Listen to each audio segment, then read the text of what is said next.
And welcome back, Eldon Taylor with us. George Norrie here. Eldon, I'll let you finish up your story before we go to calls about someone dying. Go ahead. No, well, it's about a study that David Phillips at the University of California ran to demonstrate the power of belief. Using the Asian belief sign, which most Asians believe in very strongly, according to your sign, you'll not only know what your profession is, but you're going to know what you're going to die of. So theoretically, if you're born with the sign of the dog, maybe you die with cardiac disease, okay? Sign of the horse, maybe it's cancer. What his research showed was a very positive correlation between the belief that would have been attached to the birth sign and what the person actually died of. And it didn't matter what their lifestyle was. In other words, the belief alone gave rise to the correlation to their death. When you look at all the studies, and they're very robust, it isn't just a matter of having a positive attitude about aging. There's dozens of studies on that. It isn't just a matter of forgiving or of gratitude. And again, there's dozens of studies on that. It's actually most important that we change the way we think about aging, that we change the expectation and the belief. And that's why that little bit of conversation about, free will comes into play where I'm concerned. Because I think if we have any free will, given the evidence, neurological evidence of where our thoughts arise from, then what we need to do is get into that programming and change those thoughts, that self-talk that we have on a regular basis, that self-talk that when I say to myself, I'm good, might say back to me, yeah, really? Good at what? Do you remember when? How about that inner sentry that mitigates my ability to truly believe that I can reverse the aging, that I can look younger, that I can be stronger and more athletic into my 80s and my 90s and beyond that. That's the most important element. When we're all done looking at all of the research on aging, that is the key. How important, Eldon, are our belief systems? Well, it's what we were just talking about. It's critical. If I believe, well, let me digress a little and provide an example. There are lots of reasons that we hold the beliefs and the biases that we have. Some of them may well be epigenetic. It's what my dad did and what his dad did and what his dad did. And, I come into the world carrying actually a gene that predisposes my behavior. For a while, a few years back, we looked at all these twin studies, identical twins separated at birth. And we could find a twin living in Miami and a twin living in Los Angeles. And they would both have married a woman by the name of Mary. Their wives would both be blonde. They'd both drive blue Fords, and so on and so forth, without ever knowing one another. We've come to understand that there is a behavioral genetic to who we are.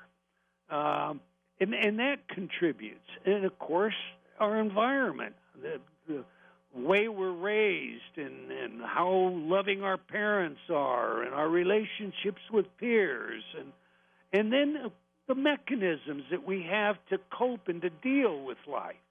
So, assume I'm young and, something strikes me as funny and I laugh real hard and I am laughed at because my laugh is seen as being funny.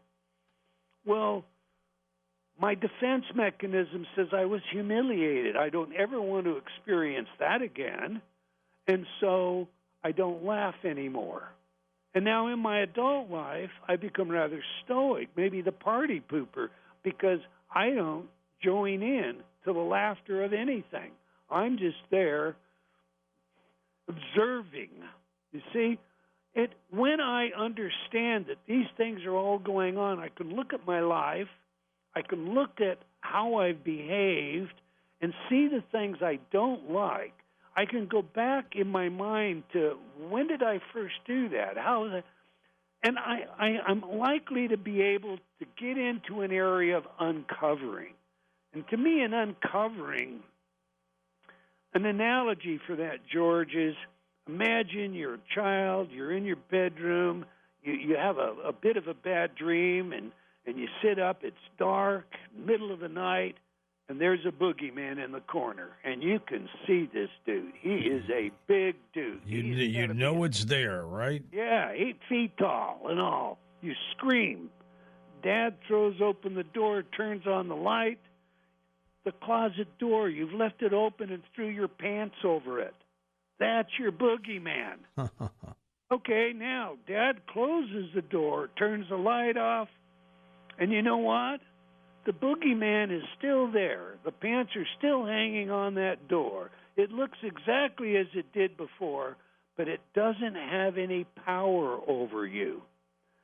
So to me, the magic is we have to change these inner beliefs. We have to go in and find out where they come from. And we have to change the stream of consciousness. We have to prime it with the kinds of, well, what we do with InnerTalk is we just take a mutually exclusive profile. Let's say we're dealing with any issue. Whatever the opposite of that issue is, that's mutually exclusive to that behavior. That's the script I want in my mind. Example. My youngest son had a school phobia, and it nearly paralyzed him, his ability to go to school. It started very young. He's in the 4th grade. We homeschooled for the first 3 years. It's his first day I think it was the 4th grade. Could have been the 3rd. No, it was the 4th grade. And they pull a fire alarm on day 1 for a fire drill. He's terrified. He's not familiar with this. This is his first day. And I don't know if that was the onset, but that's when we first discovered it. It became worse. And, Dad went to school with him. And the school was good. They allowed me to be there in class and through recesses and to try and help him. But as I was able to get him to talk about it, I finally got him to sit down. And I said, what would you like to go through your mind when these feelings start? I mean, instead of having that thought, what thought would you like? And I promise you, my son helped me write a program that freed him of that school phobia. And it simply uses the InnerTalk technology to prime how we talk to ourselves, to change that. It's like the prison study. We were able to lower hostility and aggression, increase reflection, and it turned out we actually interrupted the recidivity rate. Just changing that stream of consciousness has that much power. Were you surprised by the way he turned around? I did. Indeed, I was surprised by how quickly it turned around. He's quite a young man. He graduated from the Fred Allen College of Engineering, which is considered, I think, by most to be the premier computer engineering school in America. He graduated with honors. He graduated early. He went right to work in the computer, world, working on things like machine learning, artificial intelligence. He's a very bright, well-socialized young man that I was just terrified we were never going to be able to get him through school, let alone in things like birthday parties or group gatherings and things of that nature. How important is spirituality to all of this, Eldon? Well, in my book, I think it's the creme de la creme, if you will. When I was doing the research on questioning spirituality, as I said earlier, I wanted to look at it from a standpoint of where my sons were. So the first part of the book actually gets into what's the argument of the atheist. And we go right down it. We present it, and I do the best I can at presenting it. In fact, one of the early readers, said I did too good. Nobody is going to read this. You're going to have them all angry before you get into it. The second section takes that first section apart and does so using the criteria of science and the criteria of logic and reason.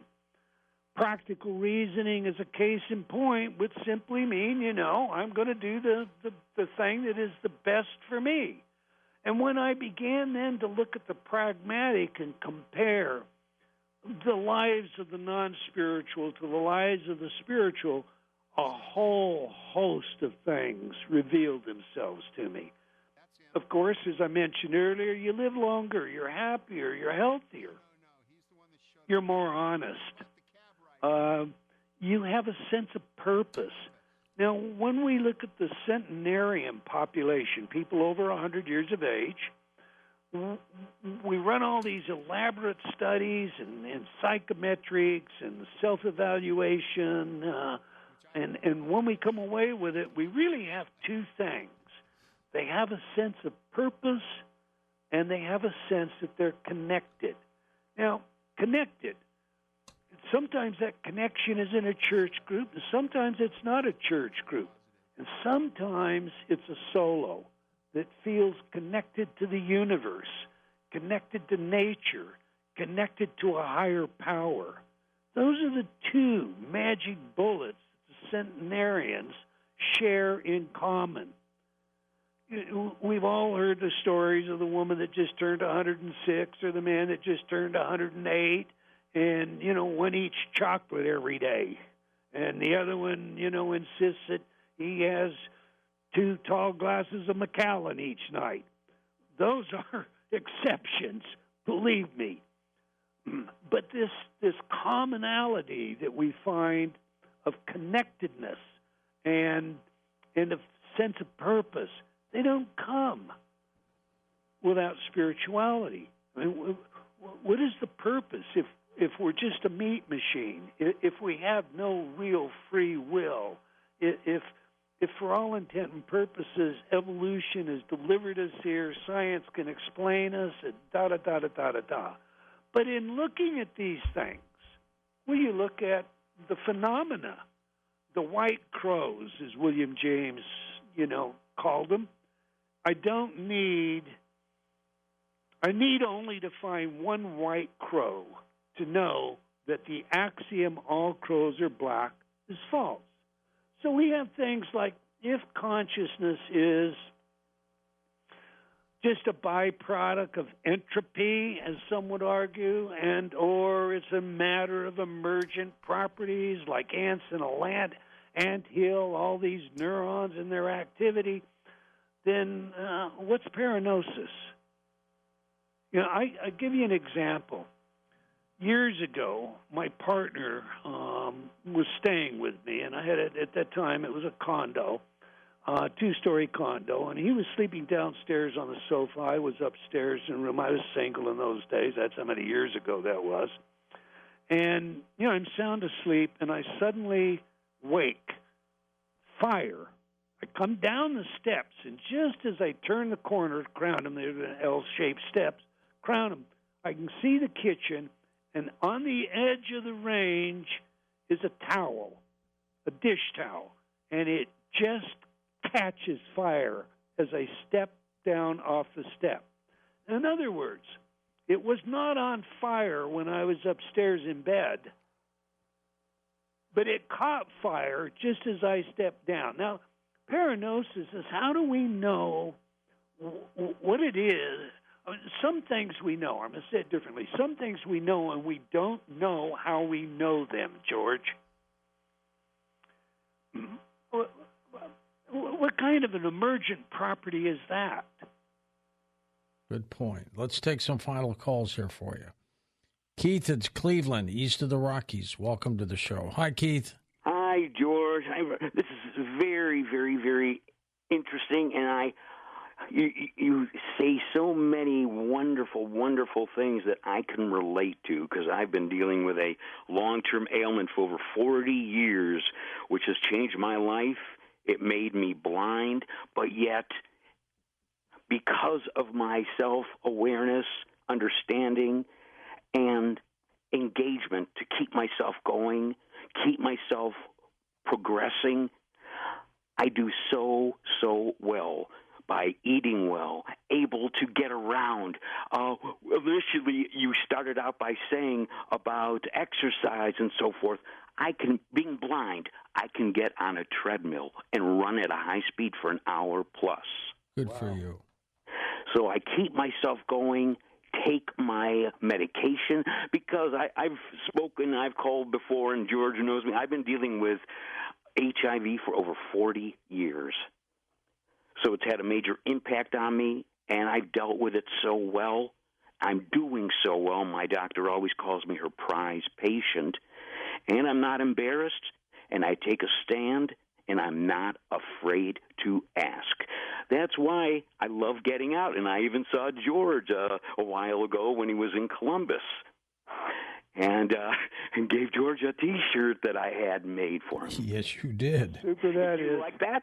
I did. See? So I'm very, very, very thankful. I'm not embarrassed anymore to be open and honest, dealing with my disease, HIV, for over 40 years.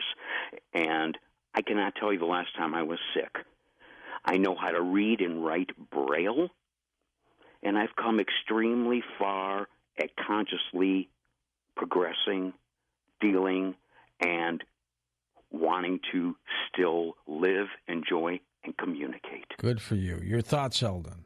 That is great, Keith. And let me ask you a question, if I can, Keith, because, I would say, well, I'm not even going to predispose you. I'm just going to ask you, how important do you think attitude has been to your health and wellness? Oh, only 100%. Yeah.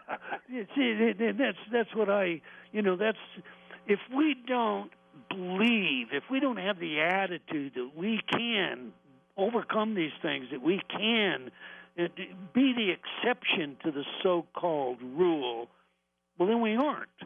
So I admire you, sir. Congratulations. Eldon, we've got just about a minute left before the break, and we'll come back with final calls, but mention your website and the offer for coast-to-coast listeners. Sure. The website is eldontaylor.com. We have there, actually, I've just had it arranged that there are 2 programs that our Coast listeners can get absolutely free. The program for gratitude, the Gratitude Attitude program, just click on that banner that shows George Noory, Coast to Coast, and it'll take you to that free program. At the bottom of that page that you get to where the free program is, forgiveness is there also. You can have that free additionally. Appreciate you, George. Appreciate your listeners. And, as far as I'm concerned, my purpose is in trying to help as many people as I can help, because selfishly, that makes me feel good. And that helps me live longer. And you do, my friend. So hang with us. We're going to come back with Eldon Taylor in just a moment and take final phone calls right here on Coast to Coast AM. And welcome back to our final segment. George Noory here, Eldon Taylor with us here. We'll mention again some great deals for you at the end of the program from his website. Eldon, ready for more calls, sir? Absolutely. Absolutely, Mr. Noory, sir. Let's go to John in Wisconsin to get us started. Hello, John. Go ahead. Hello, George. Hello, Eldon. I have 2 brief comments, please. All right. Eldon, Yes. Eldon, thank you for your transparency and your teaching tonight on aging, gratitude, happiness, wellness.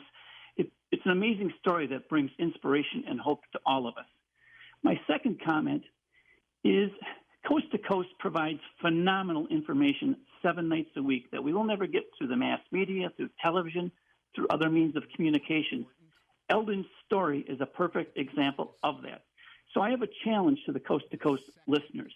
As popular as Coast to Coast is with millions of listeners, there's still a ton of people in this country that are sleeping during the show or have never heard of Coast to Coast. So here's my challenge.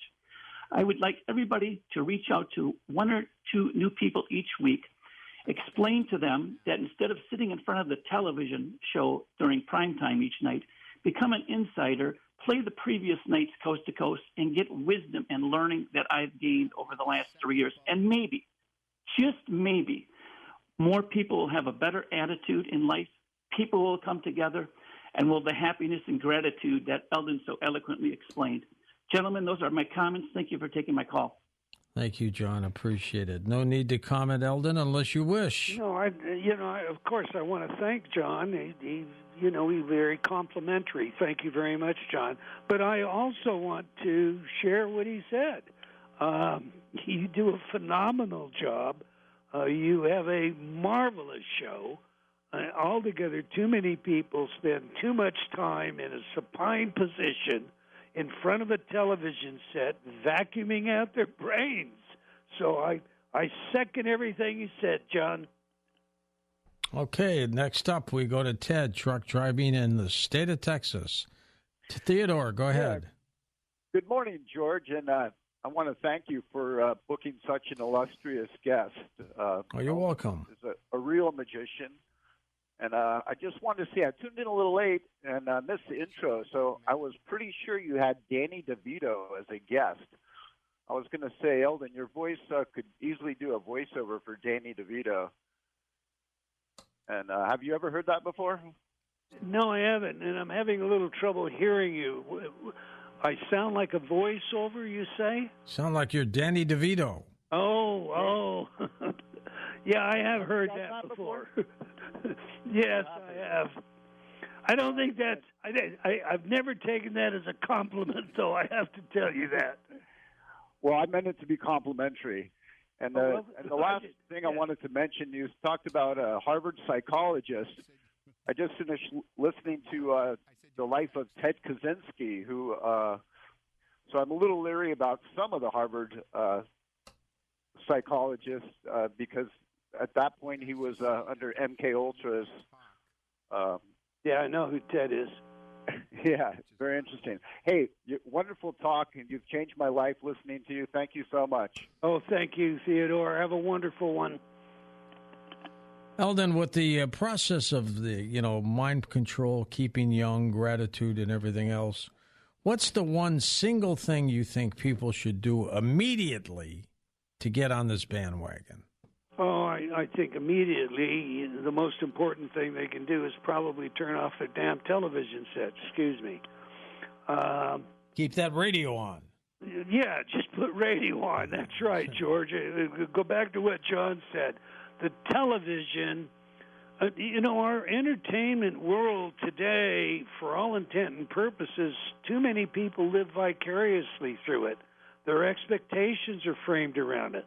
Their romances don't work because they expect them to be, romance like you see on these wonderful, heart-throbbing television movies. The kind of thing real people go through, the struggles, the adjustments, the good, the bad, we don't see that portrayed. I think that would be my first thing. Turn off the television. My next thing would be get the gratitude program and start practicing that habit I'm telling you about. Wake up in the morning, thank you, thank you, thank you. Say it out loud. I do. I sit up and I say thank you, thank you, thank you. Even if I sit up from a bad dream, I still do it. And then smile, big smile. The brain is hardwired. That smile literally has to turn on endorphins. And that actually immunizes you. Those are this good feel. So you start your day positive. That's probably the most important place you can start. But I've got another tip, if you will, George, that I learned. Please. From the days that I used to see clients. I once had this young woman come in, and She'd seen every psychologist and psychiatrist out there. She was referred, in fact, by her psychiatrist, and she was self-destructive to mutilation, suicidal. She had all these issues. The long and the short of this story is, I met with this woman to decide whether or not I'd take her as a client, and she broke down crying, and call it my criminalistic background and all those years of interrogation. I don't have that in me. I put a mirror in front of her to stop her from crying. She's looking at herself. She pretty quickly does. I agreed at that moment to take her if she would do homework. Bring that homework in. Keep a daily journal of what she did so that I could review it every week with her when she came in. We would do this in what's commonly known as brief therapy, 10 weeks. Her homework was this. Week 1, do one good deed a day for someone. I don't care how big it is or how little it is. You do one good deed.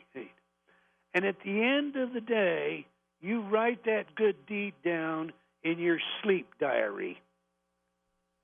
And you write a little note about how it made you feel. Now, maybe all you've done is hold the door for someone, or maybe you've handed them a few pennies change at a cash register that they were futzing around looking for. There are all kinds of little things we can all do every day. Maybe you have only smiled at someone who seemed to be down and paid them a compliment, the waitress in the restaurant. But you've gone out of your way to do one good thing. Week 2, it was due 2. Week 3, it was due 3. Week 4, 4, and then that was it. It was just 4 a day. And sometimes she didn't get 4 a day done, but she kept this diary. 10 weeks later, this woman had reversed her situation. I know where she is today. I know what she does today. This is many years later. She's happy, well-adjusted, living a wonderful life. Her problem was a problem common to a lot of us, and that's she didn't have any self-worth, George. Aging and self-worth go hand in hand. Sure do. You asked me about happiness. If you're happy, you've got a sense of self-worth. I don't think there is a better way for anyone to gain self-worth than to help another human being. And by writing it down, by reflecting on it, just before you turn the lights off, put your head on the pillow, it gives you this warm, fuzzy feeling, this sense of purpose, this sense of belonging, this sense that you matter. Your life is meaningful. You are meaningful. That's a little tip I'd give if you want to live as long as you can and be as healthy as you can. Let's go to Diana in Palmdale, California, west of the Rockies. Hi, Diana. Hi, gentlemen. Good evening. Hi. I wish I had an hour and 15 minutes like this gentleman did. I'm enjoying your program. There's a very wise saying my mother handed down to me years ago. If you didn't know how old you are, how old would you be? That's a wonderful question. We should all ask that of ourselves, because if you did, you're going to have some people in their 30s. Like I told you, my son is just turning 30 and doesn't want to celebrate it. He's going to say he feels 50. And you'll have some people maybe in their late 80s that'll say, I feel 40. And how you feel, that is a direct reflection. How you report that you feel is a direct reflection on where you're headed. Sure is. Diane, thank you for your call. Next up, we go to Peter in Asheville, North Carolina. Hi, Peter. Hey, George. How you doing? Wonderful. Thank you. Okay, I've got two things. First is a question, more of a clarification, and then a comment. Okay. So the clarification is, in the beginning, Mr. Taylor was talking about, it was kind of like he was sort of saying Christianity was kind of a myth or something, like Dionysus or something. And so that brought up the question in my mind. But then later he started talking about the spiritual, and I'm like, well, this is kind of a self-contradiction here. So what I wanted him to do is clarify what he means by that. What I mean by it is we live in a natural world that is deterministic, but there is the supernatural, and that's where we have free will because we're a spirit ensouled in a body. I also wondered whether he was aware of Sir John Eccles' work. There's a famous book he wrote called The Self in Its Brain with Karl Popper. And he did, Sir John Eccles discovered the neuron. He knew a lot about the brain. He won 2 Nobel Prizes. And he said the firing of the neurons initiates outside of the brain, so that there is a free will element in our thinking. It's not all generated from the subconscious through some sort of, vulgar materialism, emergent properties. So I was just hoping he might clarify that. My comment is when he was talking about, I guess, Chinese astrology or something, as you know, I'm an astrologer. Astrology works because God set up a kind of deterministic clockwork for the natural world, and that's in Genesis 1:14. A lot of people think astrology is, sorcery or something. It's not. It can be used by charlatans and for sorcery. It can be a belief system, but it's not a belief system in the sense that I can do charts of people, friends of mine, family members that do not believe in astrology, have no interest in it, and they don't even know I'm doing their chart, and yet I can accurately predict almost to the day things that happen to them. And they're always amazed by it. I don't go into the astrology, But in Genesis 1:14, it says God put the lights in the heavens to be for signs, like the Star of Bethlehem, eclipses, Passover. Why is it different every year? We have to know where the moon is.